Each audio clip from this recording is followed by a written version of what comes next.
Hey y'all, this is your cousin Zeke here again, and I am inside because it is cold outside. And today, of course, is Christmas. It's Christmas today. Can you tell me? It's Christmas. So I would like to tell you a small little story about what happens to Santa after Christmas. Oh, we all know about the Christmas story. What happens when Santa comes down the chimney the night before? But do you know what happens after Christmas? Well, sit back and let me tell you as I'm sitting by my fire here, my favorite chair, and let me tell you a small little story about Santa that you might not know. First of all, did you know Santa has a workshop in the North Pole? Well, come on now. Everybody knows that, Zeke. Everybody knows that. But did you know that he had a second shop in the South Pole? Oh, I bet you didn't know that. Because Santa can't carry all them toys and all them goodies on one trip. So he goes back and forth.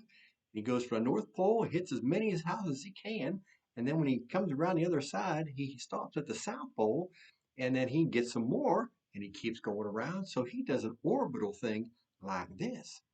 So don't think that when Santa leaves that workshop that all the elves are having a party. Oh no, oh no. They're tracking his every move now, and they have to be ready when he pulls in with that big bag of toys and a big bag of goodies that goes on his sleigh while Santa takes a little bit of a pit stop, gets himself some cocoa, a nice chocolate chip cookie, and he's on his way again. And them reindeers, well, they got to get something to eat too, and a little bit to drink, and then they're on their way. I bet you didn't know that, but that's still not the story of what happens afterwards, Zeke, is it? I know, I'm getting to it. I'm getting to it. So Santa goes all night long from the North Pole to the South Pole, from the North Pole to the South Pole, and all the houses in between. He finally goes home. And where's home? Well, we know that. That's the North Pole. So by the time he gets back to the North Pole, it's been a long, long night. Almost 2 nights, tell you the truth, with the, you know, time zone going on there. That's right. 2 nights.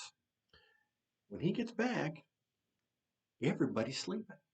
Oh, and now it's time. As soon as he puts that sleigh in there, and the elves put his sleigh away, and all the reindeer go and get back in their stalls again.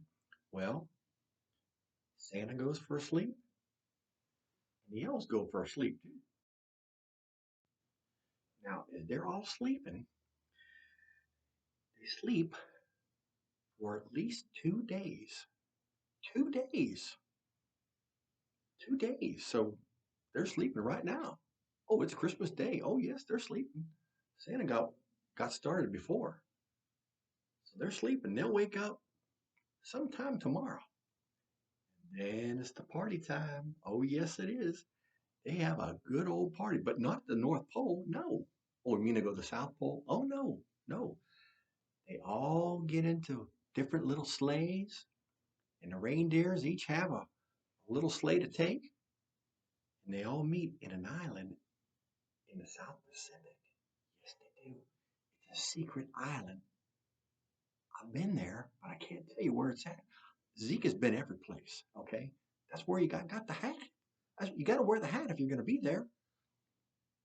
Now, when they're down there, it's all set up for them, and they get to eat, and they get to play in the water, and they get to surf, and they just get to have a good old time after all that work.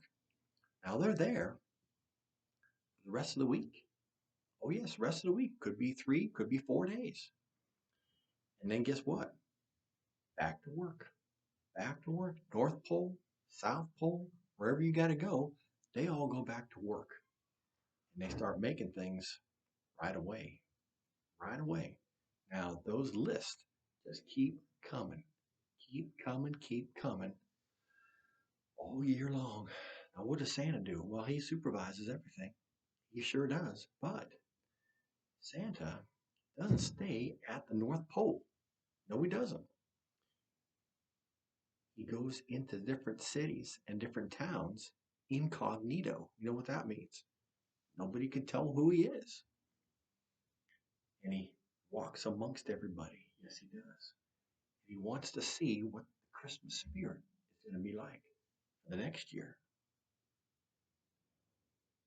He said this year it was a tough one, but people picked it up. Yes, they did. They picked it up right around the end of November. It started to really get big. Made Santa happy. Really made Santa happy. So, starting today, you get ready for next year because you never know where Santa's going to be. He could be at your supermarket, he could be in your town. You're walking down your street, he could be the one that putting gas in your car or bagging your groceries. Could be. But the most part, Santa shared something with me that I tell you every single time to love somebody, to be kind. That is the Christmas spirit. To be kind to somebody today. Somebody that loves you, got all them presents, didn't you? Did you tell them thank you? Did you tell them that you love them today? Of all days, today is to tell somebody that you love them today. Today is the day. So I want you to do that for me, would you? And never leave without having a little something that Santa told me about. He gave me this. He gave me this. Santa says you can't have this unless you have this to go with it. Ho, ho, ho. Did I say ho, ho, ho? I guess it's rubbing off on me. I just want you all to have a great Christmas day today. Remember the story and remember, be kind to somebody. Tell somebody you love them today. And old Zeke, you know I care about you. I care a lot about you. And I'll be back telling you some more stories as soon as I can. And I finish my cup here.